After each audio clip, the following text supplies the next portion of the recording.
Fils et du Saint-Esprit, ainsi soit-il.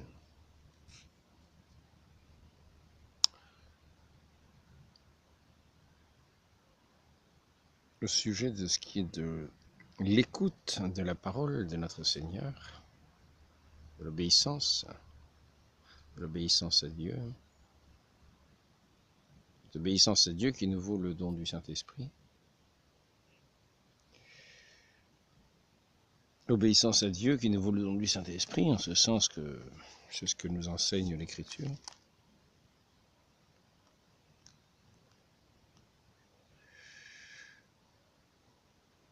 Il faut encore trouver le passage correspondant.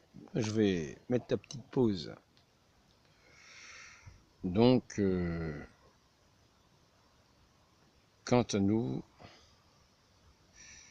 nous sommes témoins de tout cela avec l'Esprit Saint que Dieu a donné à ceux qui lui obéissent.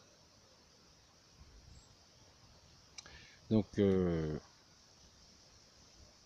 je voudrais en revenir à ce qui est de l'écoute. L'écoute de la parole de notre Seigneur.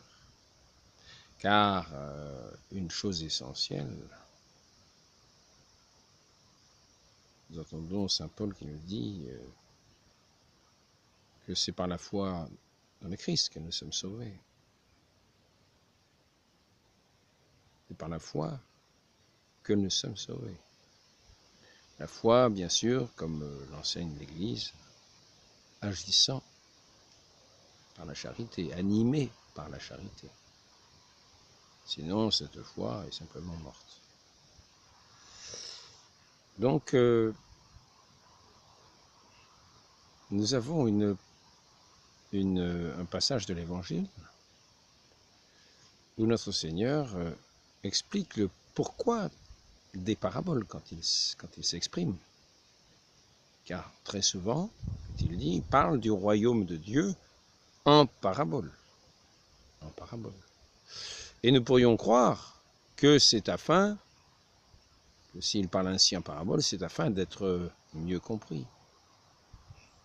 Les disciples posent lui-même, nous voyons ça dans saint Matthieu au chapitre 13, la question au Maître, à notre Seigneur.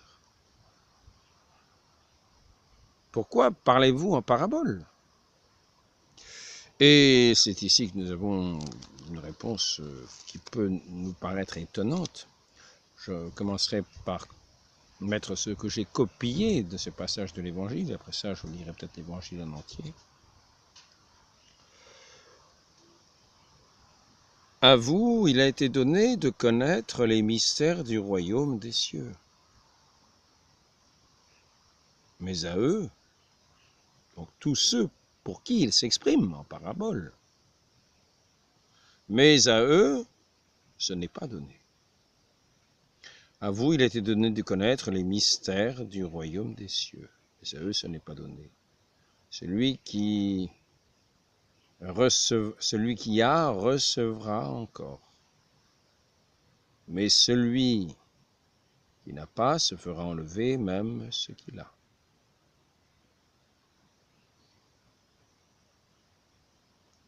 Si je leur parle en parabole, c'est parce qu'ils regardent sans regarder. Ils écoutent sans écouter. Et sans comprendre. Selon Isaïe,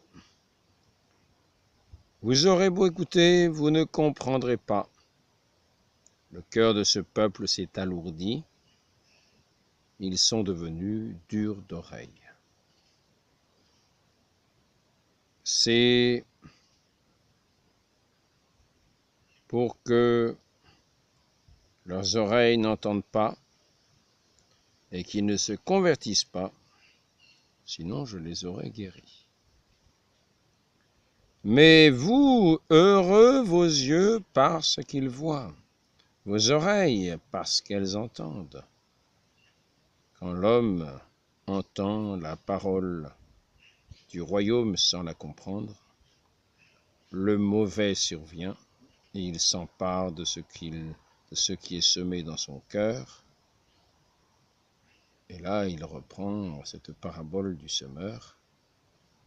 C'est le terrain au bord du chemin. Le semeur passe le long du chemin, des grains tombent le bord du chemin, et les oiseaux du ciel viennent le manger. En fait, c'est le malin qui vient prendre ce qui est semé le bord du chemin, que les gens entendent sans comprendre. Et c'est là qu'on peut faire le rapprochement, afin que ceux qui n'ont pas se fassent prendre même ce qu'ils ont. C'est-à-dire que cette parole qui est semée, ils ne la comprennent pas. Et le mauvais vient la prendre, l'enlever dans leur cœur, afin qu'ils ne soient pas sauvés. Mais oui. Donc je vais peut-être prendre le texte de l'Évangile, tout simplement, directement, car c'est une parabole qui est assez importante, une parabole importante. Notre Seigneur, lorsqu'il nous parle du semeur, il nous parle de celui qui fait entendre la parole. D'où naît notre foi? La foi naît de la prédication. Donc le semeur, c'est celui qui va prêcher. Le semeur, c'est celui qui, non pas qui va prédire, la prédication, qui va annoncer l'évangile, c'est-à-dire parler de ce royaume, pour ceux qui ont des oreilles pour entendre, afin de les mener à cette obéissance de la foi. Écouter et obéir, c'est une même chose quasiment. Écouter, tenir pour vrai, comprendre, tenir pour vrai, faire fructifier dans la bonne terre, parce qu'on a reçu la parole, on la comprend, on la garde, et elle fructifie par les œuvres. C'est l'obéissance de la foi. Celui qui entend les paroles et ne les met pas en pratique est semblable à celui qui bâtit sa maison sur le sable. La maison, les vents sont venus, la pluie est venue, les vents ont soufflé, cette maison s'est effondrée car elle n'avait pas de... n'était pas fondée, elle était sur le sable. Nous retrouvons ici ce que dit notre Seigneur. Celui qui n'a pas, il lui sera enlevé même ce qu'il a. Il n'a pas la fondation solide, il n'a pas la foi, il ne reçoit pas la parole. Sa maison est bâtie sur le sable. Pas de fondation solide. C'est pas le roc. Donc même ce qu'il a, lui est enlevé. Sa maison lui est enlevée. Cette demeure ici-bas, ce n'est pas la demeure éternelle. Donc faisons bien attention. C'est une parole qui paraît mystérieuse à certains. Une fois dans une église, j'entendais le prêtre qui disait aux personnes qui comprennent ces paroles-là. Qu'est-ce qui comprend ces paroles-là? Il semblait ne pas les comprendre. Donc c'est ici qu'il nous faut faire, qu'il nous faut être attentif.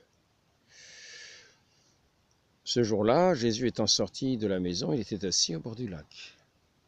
Une foule immense se rassembla auprès de lui, si bien qu'il monta dans la barque et s'assit. Toute la foule se tenait sur le rivage. Il leur dit beaucoup de choses en parabole. Voici que le semeur est sorti pour semer. Comme il semait, des grains sont tombés au bord du chemin, et les oiseaux sont venus tout manger.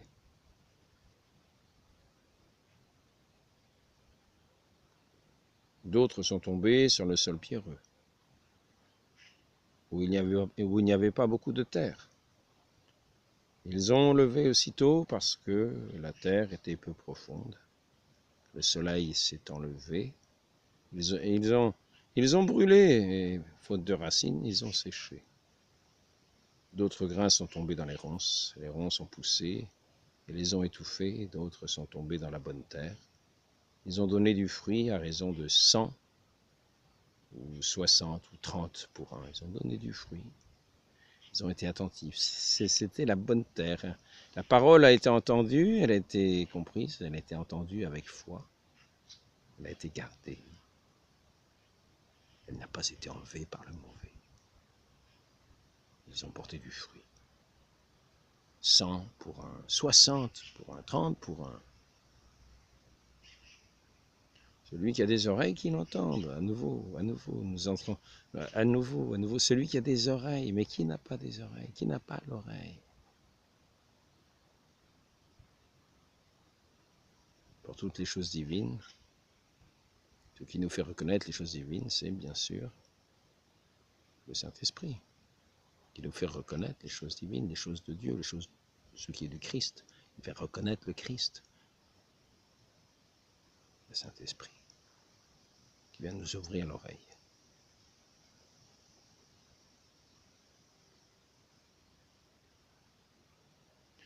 Les disciples s'approchent de Jésus et lui disent « Pourquoi leur parles-tu en parabole ?» Il leur a répondu « À vous, il est donné de connaître les mystères du royaume des cieux. Mais à eux, ce n'est pas donné. Celui qui a recevra encore. Il sera dans l'abondance. Et celui qui n'a rien se fera enlever même ce qu'il a. » Si je leur parle en parabole, c'est parce qu'ils regardent sans regarder, ils écoutent sans écouter, sans comprendre. Ainsi s'accomplit pour eux la prophétie d'Isaïe. Vous aurez beau écouter, vous ne comprendrez pas. Vous aurez beau regarder, vous ne verrez pas. Le cœur de ce peuple s'est alourdi. Ils sont devenus durs d'oreille, se sont bouchés les yeux, pour que leurs yeux ne voient pas. Ils se sont bouchés les yeux pour que leurs yeux ne voient pas, que leurs oreilles n'entendent pas, que leur cœur ne comprenne pas, et qu'ils ne se convertissent pas. Sinon, je les aurais guéris. Mais vous, heureux vos yeux parce qu'ils voient, et vos oreilles parce qu'elles entendent.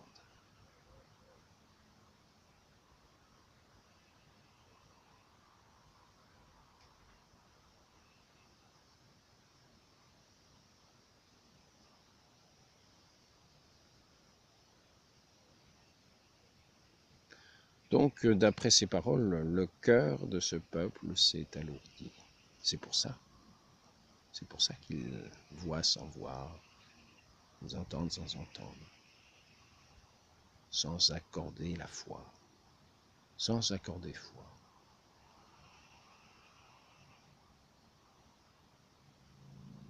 L'homme entend la parole du royaume sans la comprendre. Le mauvais survient et s'empare de ce qui est semé dans son cœur. Cet homme, c'est le terrain ensemencé au bord du chemin.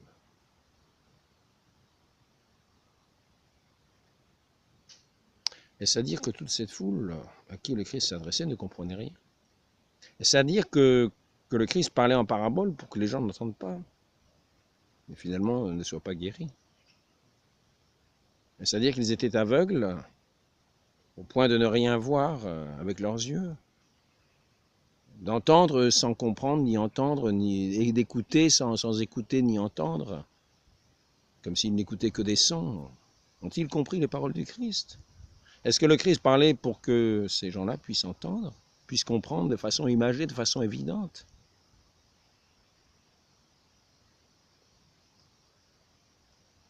Peut-être notre Seigneur ici était en train d'expliquer aux apôtres, à vous, c'est pas la peine que je vous parle en parabole, puisque vous connaissez, vos yeux, vous avez des yeux pour voir, des oreilles pour entendre ces choses du royaume. Alors que eux n'ont pas ces oreilles pour entendre ces choses du royaume. En leur parlant en parabole, ils comprendront peut-être, mais c'est pas ce qui semble être dit. Le cœur est alourdi. C'est pour ça que les oreilles sont fermées. Et le cœur des disciples est ouvert, justement. Il n'est pas alourdi. Ils sont à l'écoute. Ils entendent les paroles du Maître, de notre Seigneur. Ils les gardent. Ils ont quelquefois du mal à comprendre. Le Christ leur dit assez souvent. Combien de fois vous ai-je déjà dit, vous êtes lents à comprendre, leur dit-il à eux aussi. Et d'ailleurs, si nous regardons la résurrection, on serait quand même étonné, parce que notre Seigneur dit aux apôtres, ceux qui croiront et seront baptisés sont sauvés, ceux qui ne croiront pas sont condamnés. Mais les apôtres, le Christ a fait le reproche de n'avoir pas cru. Ceci dit, ils ont cru après. Mais dans un premier temps, ils n'ont pas cru le dire à Marie-Madeleine, ils n'ont pas cru le dire à les disciples d'Emmaüs. Donc, cette écoute, notre Seigneur nous dit pourtant que les apôtres sont bien heureux, car ils suivent le Christ. Cela montre bien qu'ils l'écoutent, ils le suivent, ils se sont mis à sa suite. Nous voyons que d'autres disciples se sont mis à sa suite et au bout d'un moment le quittent. Cette parole est trop dure au sujet de l'Eucharistie, au sujet de ce pain, notre Seigneur qui va donner son corps à manger. Mais cette parole est trop dure. Donc il y a des disciples qui ont commencé à se mettre à la suite, mais qui n'ont pas pu continuer d'écouter. Ils s'en sont montrés incapables de suivre celui qui les conduisait à la vie éternelle. Vous avez ce regard de chair, mais non pas cette oreille qui écoute la parole, la sagesse éternelle, celui qui est la sagesse même. Et ils voyaient sans voir, ils entendaient sans comprendre. C'est l'esprit qui vivifie. La chair ne sert de rien. Ils sont opposés, vous est-il dit.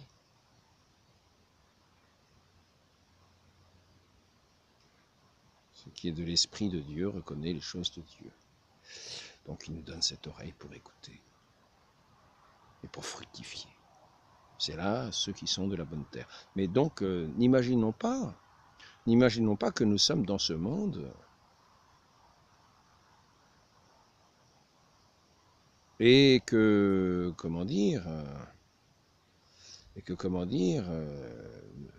nous n'ayons jamais entendu pour un grand nombre la parole du Christ.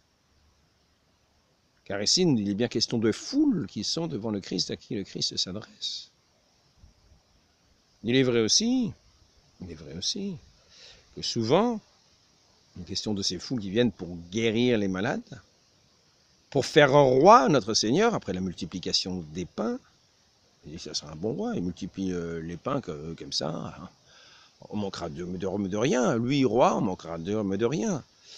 Et c'est plutôt un intérêt qui fait qu'ils sont là à écouter. Mais le jour de la Passion, nous verrons que la foule se tournera plutôt pour la condamnation, à l'écoute de ceux qui veulent la mort du Christ, et qui diront « à mort !» et la foule criera « à mort !» Donc c'est là une vérification que cette foule n'avait peut-être pas les oreilles pour entendre.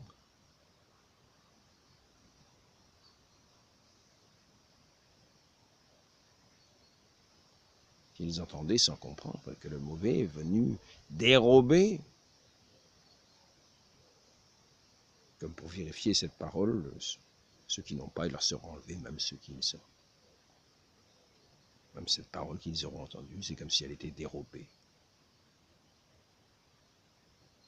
Alors, il n'est pas si simple de dire, vous savez, tout le monde est plus ou moins avec le Saint-Esprit, tout le monde est plus ou moins avec le Saint-Esprit. Si tout le monde était plus ou moins avec le Saint-Esprit, sur le chemin du salut, guidé par le Saint-Esprit qui amène à la vérité tout entière, notre Seigneur dirait tout simplement, les disciples s'approchèrent. Pourquoi leur parles-tu en parabole? Ils répondit, à vous, il est donné de connaître les mystères du royaume des cieux. Il ne dirait pas, à vous, il est donné de connaître les mystères du royaume des cieux. Si tout le monde était guidé par cet Esprit Saint pour entendre la parole de Dieu et la comprendre, la mettre en pratique, porter du fruit, eh bien, il dirait, à toute cette foule, il est donné de connaître les mystères du royaume des cieux, parce qu'ils ont l'Esprit Saint pour qui les guide en toutes choses, qui les fait comprendre ce que je leur dis. Ce n'est dit qu'aux disciples qui posent la question. Les disciples s'approchèrent, Jésus leur dit, pourquoi leur parles-tu en parabole? Il leur répond, à vous, il est donné de connaître les mystères du royaume des cieux, mais à eux, ce n'est pas donné. ce n'est pas donné.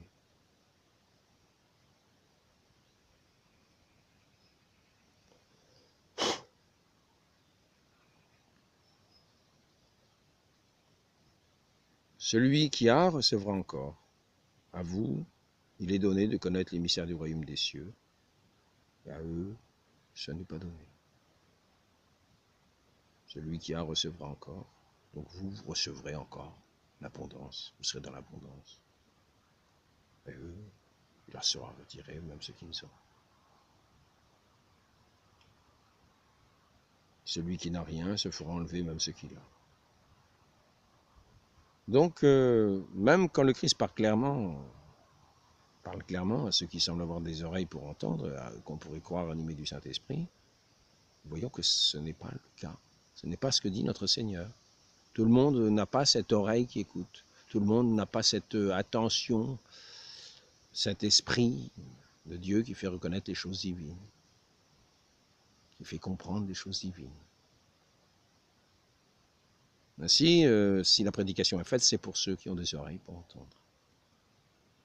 Et il ne faut pas se taire parce que les autres n'entendent pas. Les autres, ceux qui sont du monde, sont en opposition.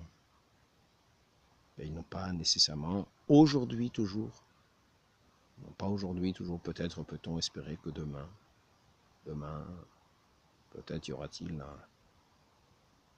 quelque chose qui va bouleverser leur cœur, les faire ouvrir à la lumière comme Saint Paul, qui a été terrassé, qui dit « Avant, je n'avais pas la foi, j'agissais, je blasphémais, avant, je n'avais pas la foi. » Il a eu cette foi quand il a été terrassé par cette lumière divine, par le Christ, qui l'interpelle « Pourquoi me persécutes-tu » C'est Saint Paul qui le dit lui-même. Avant, je n'avais pas la foi.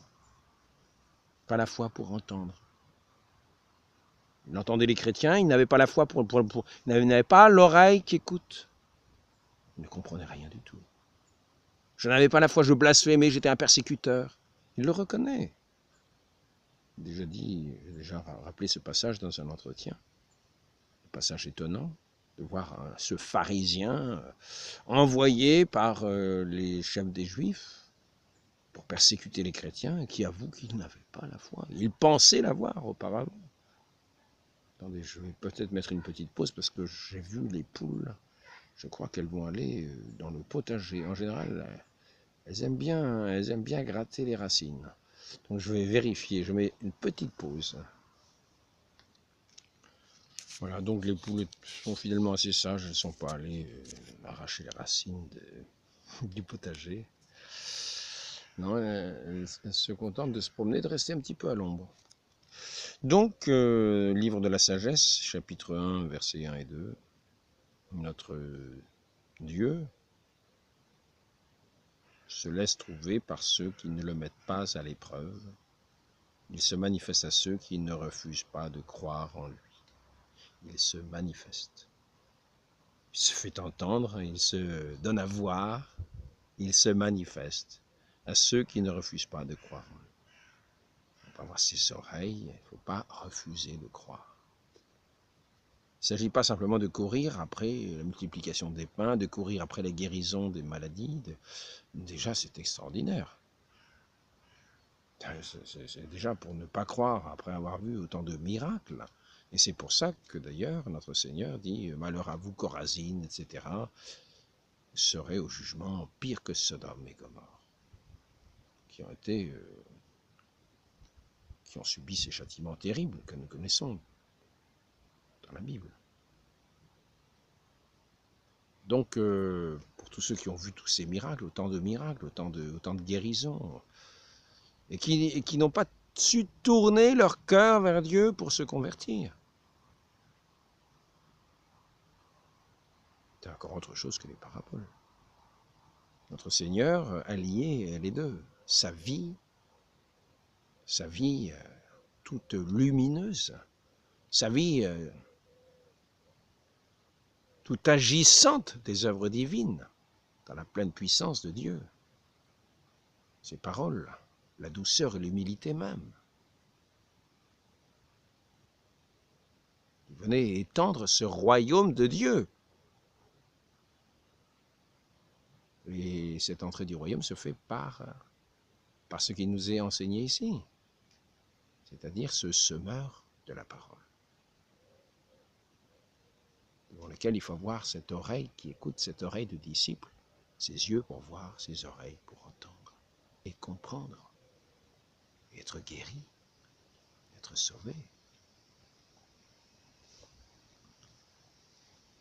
Là, ce que dit le catéchisme, je le reprends, catéchisme CEC de l'Église catholique, 683. Nul ne peut appeler Jésus Seigneur sinon dans le Saint-Esprit. 1 Corinthiens 12, etc. N'est pas la chair et le sang. Dit-il à Saint Pierre qui t'ont révélé cela. C'est mon Père qui est dans les cieux. Par cette motion du Saint-Esprit. Nul ne peut appeler Jésus Seigneur sinon dans le Saint-Esprit. Dieu a envoyé dans nos cœurs l'Esprit de son Fils qui crie « Abba, Père ». Cette connaissance de la foi n'est possible que dans l'Esprit Saint. C'est lui qui vient au-devant de nous et suscite en nous la foi. Pour être en contact avec le Christ, il faut d'abord avoir été touché par l'Esprit Saint. C'est lui qui donne cette oreille qui écoute. Demandons cette grâce de cette oreille qui écoute, de ses yeux pour voir. Encore faut-il en avoir le désir. Et c'est là aussi un don du Saint-Esprit, le désir de Dieu qui vient nous toucher nos cœurs pour allumer en nous ce feu de son amour, de ce désir. Nous sommes du monde, comme les plumes d'un canard qui sont étanches à l'eau. Pendant longtemps, j'ai entendu vaguement parler de Lourdes.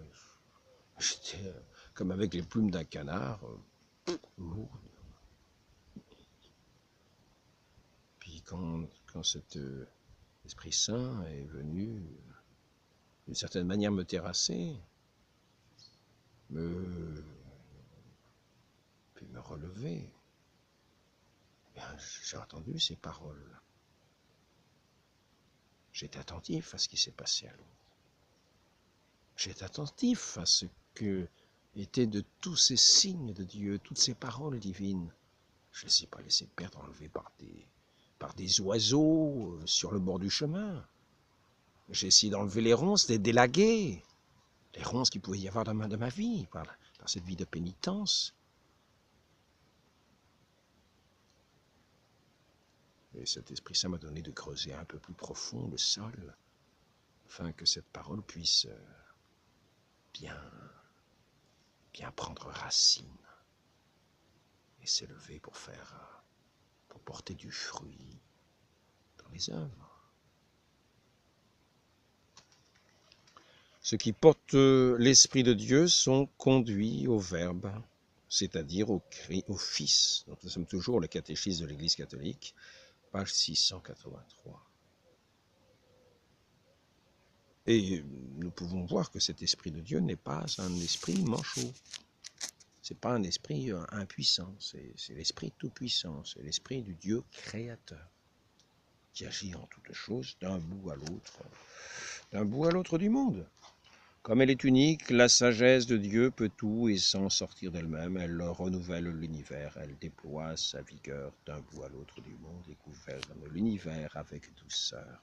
Gouverne l'univers avec douceur, jusque dans les moindres détails. Sagesse, chapitre 7, verset 27, chapitre 8, jusqu'au chapitre 8, verset 1.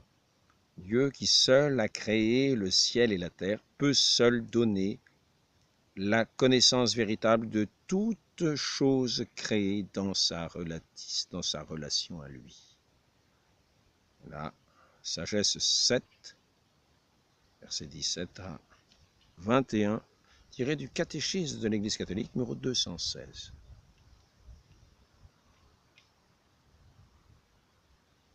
Mais je reprends cette parole, déjà dit tout à l'heure, livre de la sagesse, chapitre 1, versets 1 et 2.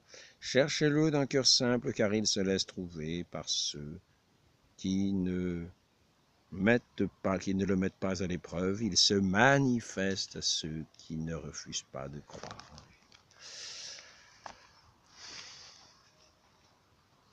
Ne croyons pas que tous ceux qui n'ont pas des oreilles pour entendre ont le Saint-Esprit qui va les guider, qui les guide. Non, le Saint-Esprit va bien sûr nous amener, frapper à nos portes, mais nous sommes sourds tant que nous sommes sourds. Et n'imaginons pas que, pas parce que nous n'avons pas entendu les paroles évangéliques, que nous avons des oreilles pour entendre. Puisque même les foules qui entendaient notre Seigneur n'avaient pas des oreilles pour entendre. Le chemin de la perdition est très large, le chemin de ce monde est très large, les préoccupations de ce monde, les racines, les ronces sont abondantes pour que la racine, pour que la semence divine étouffe sous ces ronces dans nos vies. Le roncier de ce monde est abondant, abondant, abondant. N'imaginons pas que nous allons nous en sortir dans ce roncier.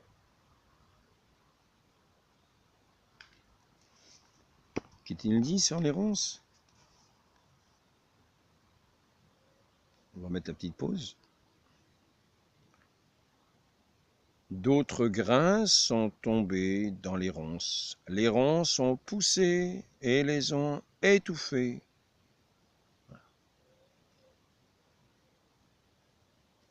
On entend la parole aussi, on ne la met pas en pratique parce que justement il y a tellement de ronces.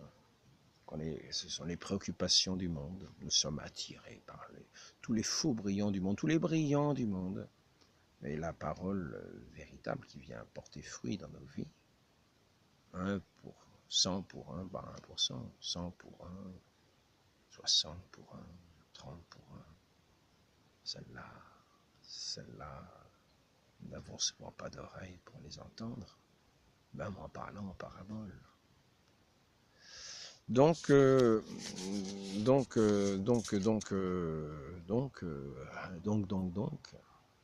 quelle est la conclusion? La conclusion, c'est qu'il nous faut être des enfants de Dieu, dans la liberté des enfants de Dieu, annoncer l'Évangile. Notre Seigneur est venu semer l'Évangile, continuons de le faire pour ceux qui ont des oreilles pour entendre. Il est dit aussi que c'est par le témoignage de ces bonnes œuvres, parce que c'est cette parole qui est semée en bonne terre, elle va porter du fruit, c'est les bonnes œuvres divines, qui donneront à voir à ce monde ces choses qu'on ne voit pas ailleurs, que ce soit les miracles, et qui seront autant de paroles, autant cette semence est visible comme le soleil. Donc, annonçons l'Évangile, n'ayons pas peur d'annoncer l'Évangile, d'être nous aussi des semeurs de l'Évangile.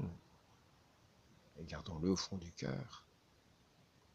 Gardons-le au fond du cœur, ne faisons pas de nos cœurs un roncier en disant « Ah ben mince alors, je sème les ronces, mais que faudrait-il faire pour que ça... » Oui, non, il faut simplement semer la parole. Ceux qui ont des oreilles pour entendre, entendent. Notre Dieu guide en toutes choses. Donc abandonnons-nous à lui. À lui, ne cherchons pas comment ça pourrait se passer, pour avoir du rendement. Non. Soyons bien fidèles, gardons cette parole dans nos cœurs, vivons l'Évangile autant que nous le pouvons, faisons fructifier, de préférence plutôt 100 que 60, et de préférence plutôt 60 que 30. C'est cité déjà un bon exemple, 30. Donc ne soyons déjà pas mécontents si nous portons 30 pour 1. Mais soyons heureux de semer cette parole de l'Évangile.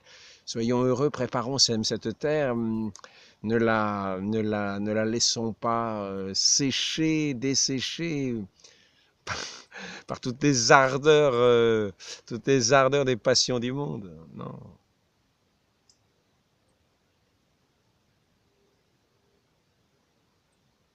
Suivons notre Seigneur ressuscité, qui nous amène sur ce chemin de gloire, ce jour de gloire qui arrivera un jour, le jour du Seigneur, le jour de gloire, le vrai jour de gloire.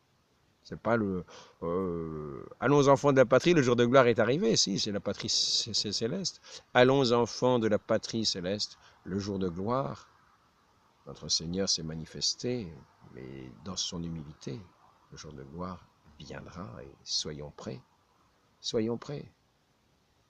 Nous nous préparons en veillant, en étant à l'écoute, en ayant cette oreille ouverte par les dispositions du Saint-Esprit. Cet Esprit de Dieu propre à entendre et comprendre tout ce qui est de Dieu. Et le Christ, qui est la plénitude de la révélation divine, le resplendissement du Père. Nous avons tout en lui. Donc ne cherchons pas d'autres paroles. Dans son Église, à qui il a confié la plénitude de son message évangélique. L'Église qui est déjà ici-bas comme le royaume. Le royaume ici-bas, le corps du Christ, animé du Saint-Esprit.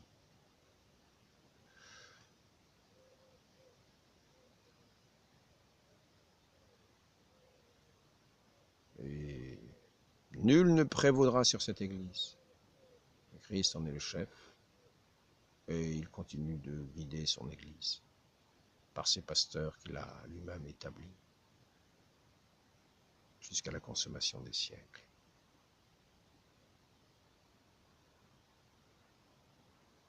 Donc soyons à l'écoute de ces pasteurs, en particulier Saint-Pierre qu'il a établi le premier de ces pasteurs avec autorité, les clés,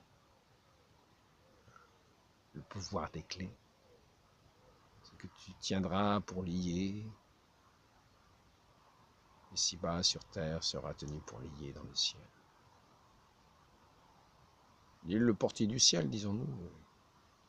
C'est le Christ qui l'a institué ainsi, mène son Église. C'est lui qui nomme les évêques, ce magistère vivant qui a la charge d'enseigner au monde entier. Et nous rendons grâce si nous avons des oreilles pour entendre, car nous ne ferons pas partie de ceux qui n'ont rien et à qui il sera retiré même ce qu'ils ont. Au contraire, nous serons dans cette abondance de la grâce, dans cette abondance de la vie de Dieu qui est l'abondance même. Dans cette grâce à la très sainte Vierge Marie, la servante du Seigneur, dans cette obéissance de la foi, dans l'amour de notre Dieu, dans sa confiance et son abondance, la servante du Seigneur. Marie conçue sans péché, priez pour nous qui avons recours à vous, afin que tous vos enfants portent du fruit, 100 pour 1, ou 60 pour 1, ou 30 pour 1, et que nous en portions toujours davantage, pour la plus grande gloire. Votre divin Fils, notre Dieu, ainsi soit-il. Au nom du Père et du Fils et du Saint-Esprit, ainsi soit-il.